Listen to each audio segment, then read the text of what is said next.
네, 오늘은 에베네셀의 하나님이라는 제목으로 함께 말씀을 나누도록 하겠습니다. 우리는 많은 사람들과 함께 살아가지만 때때로 깊은 외로움과 공허함을 느낄 때가 많습니다. 현대 사회에서 외로움은 이제는 개인적인 문제를 넘어서서 심각한 사회 문제까지로 대두되고 있는 것이 이 외로움의 문제입니다. 심각한 고독감에 시달리는 사람들이 정말 많아졌다는 이야기고, 이러한 고독감은 단순한 감정을 넘어서서 신체적 혹은 정서적 건강에도 부정적인 영향을 미칠 수도 있습니다. 그래서 최근에 지자체와 정부에서 고립운둔 청년들을 위한 많은 프로그램들을 진행하고 있습니다. 그럼에도 불구하고 여전히 그 고립운둔 청년들은 더욱더 많아지고 있는 것 같습니다. 그런데 이것보다 더 심각한 것은 영적인 외로움입니다. 우리가 인생의 어려움 속에서 하나님이라는 존재가 너무 멀리 계신 것처럼 느껴질 때가 있습니다. 혹시 여러분들 이런 궁금증이나 의문을 가져본 적이 있지 않으십니까? 하나님이 나를 버리셨나? 정말 하나님이 나와 함께 계시는 게 맞나? 겉으로는 아무 걱정 없는 안정된 삶을 살아가는 것 같지만 마음 깊은 곳에는 여전히 하나님과의 깊은 단절을 경험하며 공허함을 느끼는 분들이 계시는 것 같습니다. 오늘 함께 읽고 묵상하는 창세기 28장의 야곱이란 인물의 상황이 그렇습니다. 그는 형의 분노를 피해서 삼촌 라반에게로 도망가는 그 길 위에 있습니다. 엄마가 해주는 따뜻한 밥을 먹으면서 엄마의 사랑을 받으면서 자라나던 이 야곱이 익숙한 집을 떠나 낯선 곳으로 내비게이션도 없이 그저 정처 없이 길을 떠나야 되는 그런 순간이었습니다. 미래는 너무나 불확실했고 그는 극심한 두려움과 외로움 속에 있었습니다. 그러나 놀랍게도 하나님은 바로 그 가장 외롭고 힘들었던 그 순간에 야곱을 만나 주셨습니다. 그리고 야곱은 가장 절망적인 상황 속에서 하나님의 임재와 하나님의 은혜를 경험하게 됩니다. 오늘 말씀을 통해 혹시나 여러분 안에 하나님이 도저히 느껴지지 않는다던가 하나님이 개인적으로 경험이 되지 않아서 계속한 이런 영적인 고독감과 외로움 속에 있는 분들이 계시다면, 그럼에도 불구하고 내가 인식하지 못한다 할지라도 여전히 나와 함께 하시는 하나님을 바라보며 그분의 사랑과 은혜 안에서 다시 한번 자리를 털고 일어날 수 있는 저 여러분 되시기를 주님의 이름으로 축복합니다. 오늘 첫 번째 함께 나눌 제목은 어느 곳에나 계시는 하나님이십니다. 오늘 본문의 11절부터 13절까지의 말씀을 함께 읽도록 하겠습니다. 시작. 한 곳에 이르러는 해가 진지라 거기서 유숙하려고 그곳에 한 돌을 가져다가 베개로 삼고 거기 누워 자더니 꿈에 본즉 사닥다리가 땅 위에 서 있는데 그 꼭대기가 하늘에 닿았고, 또 본즉 하나님의 사자들이 그 위에서 오르락내리락 하고, 또 본즉 여호와께서 그 위에 서서 이르시되 나는 여호와이니 너의 조부 아브라함의 하나님이요 이삭의 하나님이라. 내가 누워있는 땅을 내가 너와 내 자손에게 주리니. 아멘. 제가 주중에 여러분들께 보내드렸던 유튜브 짧은 쇼츠를 하나 보내드렸죠. 열심히 제가 AI로 본문의 내용을 이제 8컷짜리 아니면 7컷짜리의 이제 디즈니 스타일로 그림을 만들어서 보내드리고 있습니다. 근데 그 장면을 한번 상상을 해보겠습니다. 정처 없이 길을 걸어가던 야곱이 날이 어두워져서 그냥 길가에 있는 돌 하나를 정하고 그거를 베개로 삼아서 잠을 잡니다. 돌베개가 얼마나 베겼을까요? 예전에 우스갯소리로 어떤 분이 성경책 베고 잤더니 성경책 내용이 머릿속에 다 들어왔더라, 뭐 그런 얘기를 하는 거여서 실제로 제가 성경책 베고 잡았어요. 얼마나 불편하든지요. 그렇게 마치 악몽 꾸듯이 계속 불편한 거예요. 이게 얼마나 불편한지. 그런데 오늘 야곱은 돌을 베개를 삼아서 돌베개에 베고 잠을 잡니다. 그런데 이 환상 가운데, 꿈이죠. 꿈 환상 가운데 하늘과 지상이 사닥다리로 연결되어 있고 천사들이 오르락내리락하는 그런 광경이 야곱에게 보여지기 시작합니다. 이 장면은 성경 말씀 안에서 가장 강력한 신학적 순간을 묘사한 장면이기도 합니다. 야곱은 광야 한복판에서 홀로 밤을 보내며 돌을 베개 삼았죠. 이보다 더 외롭고 더 취약한 상황을 상상할 수가 없을지도 모르겠습니다. 모든 것이 불확실하고 앞날이 깜깜한 순간입니다. 그런데 하나님께서 놀라운 방식으로 이 야곱에게 나타나십니다. 주목할 점은요, 이 장소의 특별함이에요. 지금이야 우리가 베델이라는 이름으로 그래, 이스라엘에서 굉장히 유명한 도시였지, 지금도 베델은 남아있습니다. 그런데 이 베델이라는 장소, 그때까지는 별 볼 일 없는 장소였다라는 거예요. 베델, 하나님의 집이란 뜻인데 처음은 그저 어떤 곳, 그냥 어떤 한 곳이었을 뿐이에요. 이름 없는 그냥 한 장소, 길가였을 뿐이었습니다. 특별한 의미가 있는 장소도 아니고 야곱에게는 단지 해가 져서 우연히 머문 곳에 불과한 것이 베델입니다. 하지만 하나님은 너무나 보잘것없고 평범했던 그 곳에서 야곱을 만나주십니다. 하나님은 우리가 기대하는 특정한 장소에만 계시는 분이 아니라는 거예요. 우리가 종종 교회를 와야만, 예배 시간에만 하나님을 만난다라고 생각할 때가 있습니다. 여기서도 쉽게 소위 말해서 속된 말로 여기서도 연빨이 안 된다. 그럼 기도원 가야지. 그래서 오잘리든 어디는 가서 이제 금식 기도를 하든 뭘 하든 기도원 가야죠. 그래서 열심히 부르짖고 막 하는 경우도 있습니다. 어떤 신앙적으로 환경이 좋아야지만 우리가 하나님을 만날 수 있다고 생각하는 경우가 너무나 많다라는 거예요. 하지만 하나님은 오늘 야곱처럼 우리의 일상 속에서 얼마든지 우리가 전혀 예상하지 못한 순간이라 할지라도 우리를 찾아오시는 분이 우리 하나님이시라는 사실입니다. 때로는 우리의 가장 어두운 순간, 내 인생에 가장 힘들었던 순간, 내 인생이 흔들렸던 그 순간이 바로 하나님을 만날 수 있는 중요한 장소가 되기도 합니다. 하나님은 우리의 삶 속에서 가장 깊은 광야 속에서도 늘 언제나 함께 계시며 우리의 어려움에 함께 공감하시는 그런 하나님이십니다. 야곱이 오늘 꿈에서 본 사닥다리에서 천사들이 오르락내리락하는 장면, 이 계단 같은 이 장면 있죠. 하늘과 땅을 연결하는 통로가 됩니다. 하나님과 인간 사이의 끊임없는 교류를 상징하는 이런 상징적인 장면, 근데 이 장면을 예수님께서도 인용하셨습니다. 요한복음 1장 51절 말씀 있습니다. 함께 읽어볼까요? 시작. 또 이르시되 진실로 진실로 너희에게 이르노니 하늘이 열리고 하나님의 사자들이 인자 위에 오르락내리락하는 것을 보리라 하시니라. 아멘. 이 말씀을 통해 예수님은 자신이 바로 하늘과 땅을 연결하는 참된 사닥다리이심을 스스로 밝히고 증명해내십니다. 이것이 바로 복음의 핵심입니다. 예수 그리스도께서 하나님과 죄인된 인간 사이의 단절을 없애주시기 위해서 사닥다리처럼 우리에게 다리처럼 오셨다라는 거예요. 우리의 죄로 인해서 우리는 하나님과 멀어졌습니다. 그러나 예수님께서 십자가에서 죽으심으로 말미암아 하나님과 우리 사이를 이렇게 사다리처럼 연결해 주셨다는 것입니다. 그리고 디모데전서 2장 5절도 우리에게 이렇게 말씀합니다. 함께 읽을까요? 시작. 하나님은 한 분이시요 또 하나님과 사람 사이에 중보자도 한 분이시니 곧 사람이신 그리스도 예수라. 아멘. 사랑하는 우리 푸른숲교회 성도 여러분, 혹시 지금의 순간이 여러분의 인생 속에서 광야와 같이 아니면 야곱과 같이 힘들고 어려운 순간이라고 생각하십니까?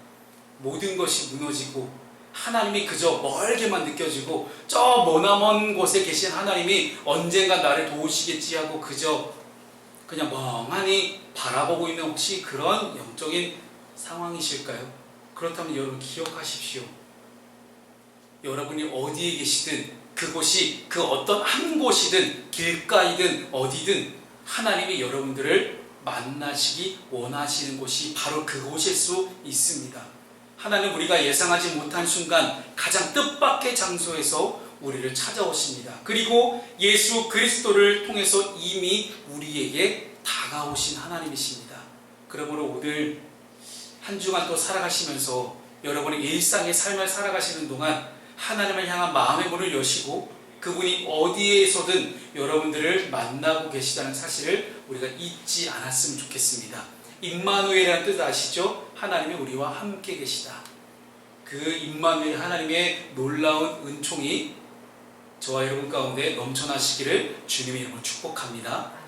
두 번째는요, 전적인 하나님의 은혜로 이루어지는 것이 우리의 구원이라는 사실입니다. 오늘 15절 말씀을 함께 읽어보겠습니다. 시작. 내가 너와 함께 있어 내가 어디로 가는지 너를 지키며 너를 이끌어 이 땅으로 돌아오게 할지라 내가 허락한 것을 다 이루기까지 너를 떠나지 아니하리라 하신지라. 아멘. 이 구절은 야곱에게 주신 하나님의 약속입니다. 이 약속이 특별한 이유가 있어요. 그것이 전적으로 하나님 편에서 시작된 일방적인 약속이에요. 야곱이 그 어떤 응답을 아직 하지 않았습니다. 그리고 사실 야곱이라는 인간의 특징이 싸가지가 없어요. 남을 속이고요, 거짓말도 잘하고요. 근데 이런 인간에게 하나님이 찾아오셔서 먼저 손을 내밀어 주시고 약속을 해주시겠다고 하시는 거예요. 근데 그 약속의 내용이 어마어마합니다. 이 약속을 네 가지로 함께 제가 정리를 해봤는데, 첫 번째는 내가 너와 함께 있어. 하나님의 임재를 보장하십니다. 빠밤. 두 번째, 내가 어디로 가든지 너를 지키겠다. 하나님의 보호를 약속하십니다. 빠밤. 세 번째, 내가 너를 이 땅으로 돌아오게 할지라. 하나님의 인도하심을 확증해 주시는 놀라운 축복입니다. 빠밤. 마지막 네 번째, 내가 내게 허락한 것을 다 이루기까지 너를 떠나지 아니하리라. 하나님의 처음부터 끝까지 늘 동일하신 신실하심을 나타내는 것이 바로 이 마지막 약속입니다. 여러분 너무 좋지 않습니까? 제가 색깔 표시한 것만 읽어봐도 임재, 보호, 인도, 신실, 좋은 단어를 다 갖다 붙였어요. 얼마나 좋습니까? 이 약속이 하나님의 일방적인 전적인 은혜인데, 은혜란 것이 뭐냐면, 제가 지난주에도 저희 안산대학교 학생들한테 이제 함께 찬양하면서 이렇게 은혜라는 찬양을 함께 불렀거든요. 모든 것이 은혜, 이 찬양이었는데, 은혜가 뭘까요? 우리가 받을 자격이 없음에도 불구하고 하나님께서 주시는 선물, 그게 바로 은혜예요. 야곱은 이 약속을 받을 만한 어떠한 선행도 하지 않았습니다. 정말 나쁜 인간이었어요. 그는 스스로 복을 얻기 위해서 거짓을 행했고 결국 그 결과로 현재 도망자 신세입니다. 잡히면 죽어요. 그러나 하나님은 그런 야곱을 찾아와 주시고 조건 없이 약속하십니다. 이것이 바로 복음의 핵심이에요. 첫 번째 복음의 핵심은 뭐였죠? 하나님과 죄인된 우리의 인간 사이를 연결해 주시는 게 예수 그리스도이시다. 이게 복음의 핵심이었다면, 두 번째 복음의 핵심은 하나님은 전적으로 하나님 편에서 구원을 시작하신다라는 거예요. 내가 어떠한 결과로, 내가 어떠한 공로로, 내가 어떠한 선행으로 내 구원을 얻어낼 수 있는 게 아니라는 것입니다. 그래서 하나님의 전적인 은혜에 기초하는 것이 바로 구원의 가장 기본적인 성질입니다. 에베소서 2장 8절부터 9절이 이렇게 말씀합니다. 함께 우리 읽어보겠습니다. 시작. 믿음으로 말미암아 구원을 받았으니 이것은 너희에게서 난 것이 아니요 하나님의 선물이라. 행위에서 난 것이 아니니 이는 누구든지 자랑하지 못하게 함이라. 아멘. 그래서 우리가 교회에서 아무리 헌신하고 봉사한다고 해도 그 마음속 깊은 곳에, 그 마음의 본질 속에 진정으로 하나님께서 우리에게 베풀어 주시는 놀라운 구원의 사랑의 은혜에 대한 리액션으로 응답으로 이 봉사와 헌신이 일어나야지, 그것이 아니라 내가 그냥 단순히 교회에서 열심히 봉사하고 헌신하고 충성하기만 한다고 자연스럽게 자동으로 구원이 허락된다는 것이 아니라는 것입니다. 우리는 지금 사순절을 지나고 있습니다. 사순절에 우리가 반드시 기억해야 될 것이 예수 그리스도의 십자가 은혜입니다. 아무 죄 없는 예수님께서 나의 죄를, 제가 한동안은 우리 죄를 위해서 이렇게 얘기했더니 누가 그러더라고요. 너의 죄를 쟤네 죄를, 이게 아니에요. 나의 죄예요. 나의 죄를 대신 짊어지시고 십자가에서 죽으셨습니다. 여기에는 그 어떤 우리의 공로도 필요 없습니다. 오직 하나님 편에서 시작된 은혜만이 있을 뿐입니다. 기댈 곳도 없고 의지할 곳도 없었던 이 베델에서 야곱을 만나주신 그 하나님은 오늘 우리에게 예수 그리스도를 보내주셨습니다. 수고하고 무거운 짐진자 같은 인생이 우리의 인생입니다. 그런데 그런 우리의 인생에 하나님이 먼저 찾아와 주셔서 모든 것을 인도하시고 신실하게 우리의 삶을 지키시고 보호하시고 함께 하시는 분이 바로 우리 하나님이라는 사실이 얼마나 우리에게 큰 위로가 되는지 모릅니다. 그 하나님의 은혜에 감사할 수 있는 저희 모두가 될 수 있기를 주님의 이름으로 축복합니다. 자, 이렇게 뭔가 하나님 편에서 뭔가 왔어요. 그러면 우리가 리액션을 해야죠. 응답을 해야죠. 하나님이 이렇게 전적으로 우리에게 은혜를 공급해 주셨는데, 하나님이 약속하셨는데 그 약속에 대해서 우리도 답을 해야 될 거 아닙니까? 오늘 야곱의 응답을 한번 보겠습니다. 자, 20절, 21절, 22절 좀 길지만 야곱이 하나님께 했던 서원의 내용을 함께 우리 보도록 하겠습니다. 자, 시작. 야곱이 서원하여 이르되 하나님이 너와 함께 계셔서 내가 가는 이 길에서 나를 지키시고 먹을 떡과 입을 옷을 주시어 내가 평안히 아버지 집으로 돌아가게 하시오면 여호와께서 나의 하나님이 되실 것이요 내가 기둥으로 세운 이 돌이 하나님의 집이 될 것이요 하나님께서 내게 주신 모든 것에서 10분의 1을 내가 반드시 하나님께 드리겠나이다 하였더라. 아멘. 이 놀라운 하나님의 은혜에 대한 야곱의 반응이 이렇습니다. 야곱은 하나님을 만나는 강렬한 체험을 한 후에 서원을 합니다. 얼핏 보면 그의 서원이 조건적인 것처럼 보여지기도 합니다. 하지만 본질적으로 한번 들여다보겠습니다. 그것은 하나님의 약속에 대한 신앙의 응답이었습니다. 야곱은 하나님 말씀하신 대로 이루실 것을 믿었고 이에 대한 감사와 헌신의 표시로 서원을 한 것입니다. 그런데 마음이나 입술로만 하지 않고 자신이 할 수 있는 최선의 표현을 생각하고 행동으로 옮기고 하나님과 약속을 합니다. 야곱은 돌기둥을 세우고 기름을 부어서 기념하며 그곳을 베델, 하나님의 집이라고 명명합니다. 이것은 하나님께서 나와 함께 하셨다라는 사실을 기념하기 위한 행동입니다. 이런 형식적인 종교의식이 불필요하다고 느끼는 분들도 있을 것입니다. 그러나 야곱은 가장 힘들고 어려울 때 자신의 인생에서 하나님의 행하신 그 일들을 기억하고 잊지 않기 위해 구체적인 행동을 취했던 것입니다. 저도 개인적으로는 그런 종교적인 형식을 그렇게 좋아하지는 않습니다. 그러나 뭔가 억지스러워도 그렇게 해야만 하는 이유가 다 있더라고요. 왜 그럴까요? 그렇게 해서라도 하나님을 내가 조금이라도 기억할 수만 있다면 그렇게 하는 것이 더 좋지 않겠습니까? 많은 스포츠 선수들이 그런 루틴이라는 게 있다고 합니다. 시합에 임하기 전에 자신만의 루틴이 있대요. 그래서 어떤 선수는 코트에 들어서기 전에 그 흰색 선을 절대 밟지 않는다. 왼발, 오른발 중에 왼발로 먼저 넘고 들어간다. 시합 전에 반드시 빨간색 물병 안에 들어있는 물을 마신다. 이 징크스가 왜 생겼냐면 그렇게 했더니 이게 경기가 너무 잘 되더라는 거예요. 물론 이거는 약간 미신적인 겁니다만은 그렇게까지 하는 이유가 뭘까요? 그래서 어떤 테니스 선수는요, 그게 100몇 가지나 됩니다. 엄청나게 많죠. 근데 그거를 다 기억한대요. 그리고 하나하나 철저하게 다 지킨대요. 그렇게 해서라도 자기가 최고의 플레이를 하고 싶었던 거예요. 근데 그 광경을 보면서, 야, 그리스도인들은 하나님을 기억할 수 있는 방법이 있다면 뭐가 있을까?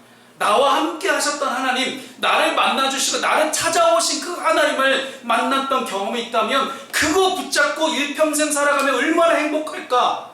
그 방법이 있다면, 그것이 떠오르게 하는 방법이 있다면 얼마나 좋을까 하는 그런 생각을 해봅니다.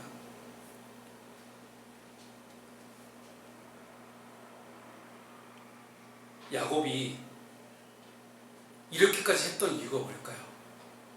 지금 야곱은 아무것도 없거든요. 빈털털이에요. 잡히면 죽는 도망자 신세예요.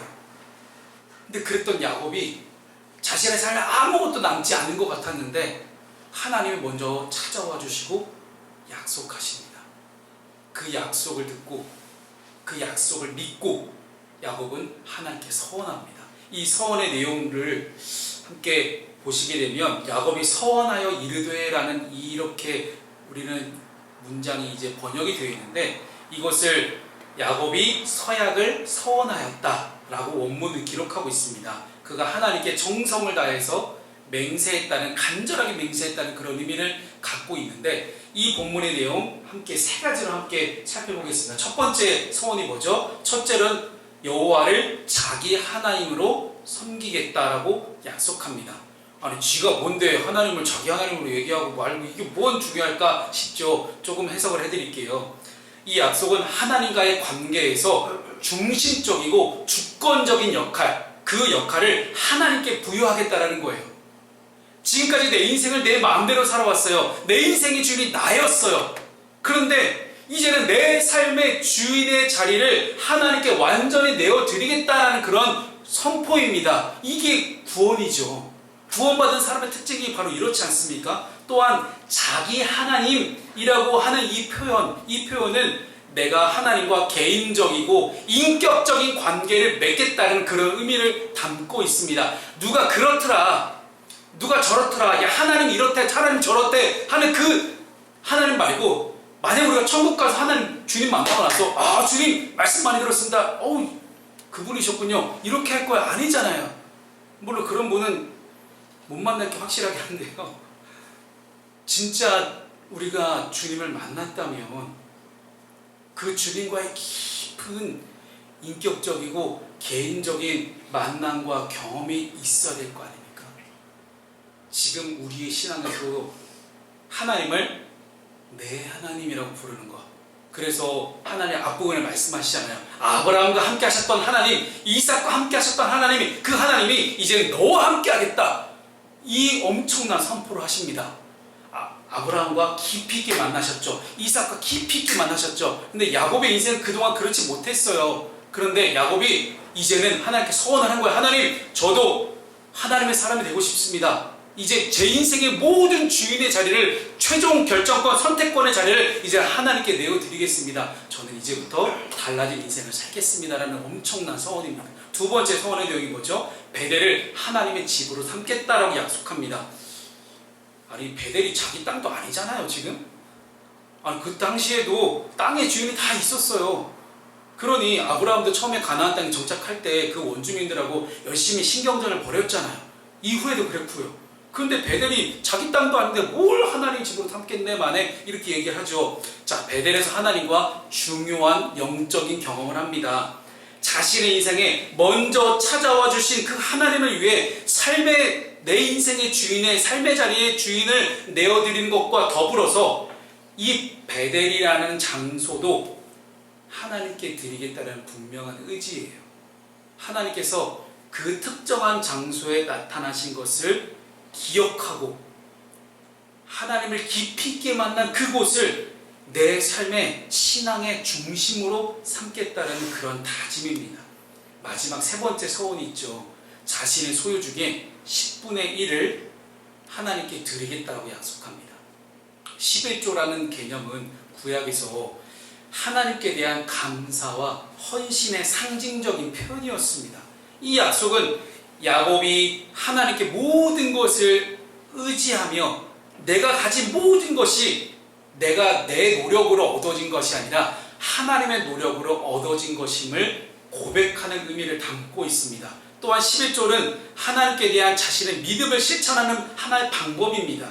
하나님께서 주신 복을 인정하고 그래, 이것은 하나님이 때문에 가능했던 거였어. 그 복이 자신에게 지금 온전하게 주어졌음을 감사하는 행위입니다. 그래서 앞으로 자신의 삶에서 오직 하나님만을 내 삶의 우선순위로 두겠다는 다짐과 약속이 11조에 대한 서원이었습니다. 참으로 이상하죠? 지금 야곱은 쥐뿔도 없는 상태인데 왜 이렇게까지 서원을 할까요? 지금은 아주 형편없는 상황이니 나 지금 가진 게 하나도 없어. 그러니 이런 약속 좀 쉽게 해도 된다는 걸까요? 아닙니다. 여러분 21절 말씀을 보면 돌아가게 하시오면 이라는 표현이 있는데 이것은 원문에서 돌아가게 하시리니 라고 확실하게 표현되어 있습니다. 그러니 돌아가게 하시오면 이라는 어떤 가정법이 아니었어요. 하나님 반드시 나로 하여금 돌아가게 하실 것이다.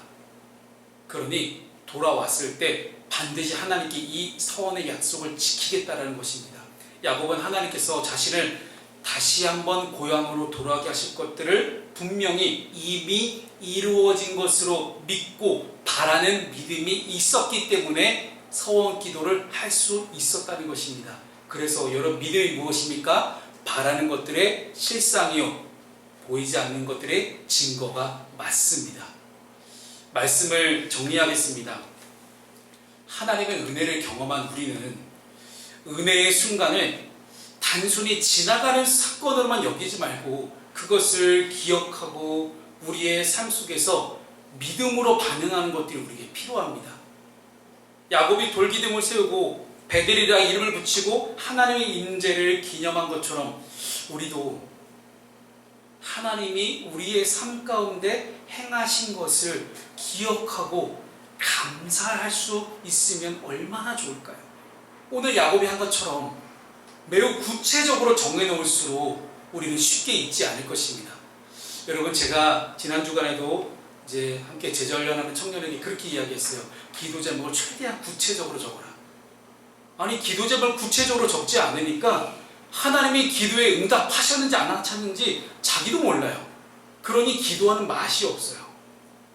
그래서 기도는 구체적으로 하는 게 좋습니다. 그래서 이게 예스인지 노인지 웨이트인지 분명하게 우리가 영적으로 분별할 수 있는 그런 연습들이 우리에게 계속해서 있었으면 좋겠습니다. 똑같습니다. 하나님이 나와 함께 하셨다. 하나님 나에게 은혜를 주셨다. 하나님 나에게 계속해서 나의 삶을 지키시고 인도하시고 보호하신다. 그 놀라운 영적인 은혜의 경험을 했다 하면 그것을 내가 잊지 않고 기억하고 감사하며 그대로 하나님의 사람으로 살아가기 위한 구체적인 여러분만의 응답과 반응이 필요하다는 것입니다. 그래서 우리의 기도도 말씀 묵상 후에 하는 우리의 적용하는 부분도 내가 정말로 확인 가능한 구체적인 그런 신앙의 모습이 우리 모두에게 있어지기를 주님의 이름으로 축복합니다. 그럴 때 우리는 여기까지 우리를 인도하신 하나님 에베네셀의 하나님을 분명하게 믿음으로 고백할 수 있습니다.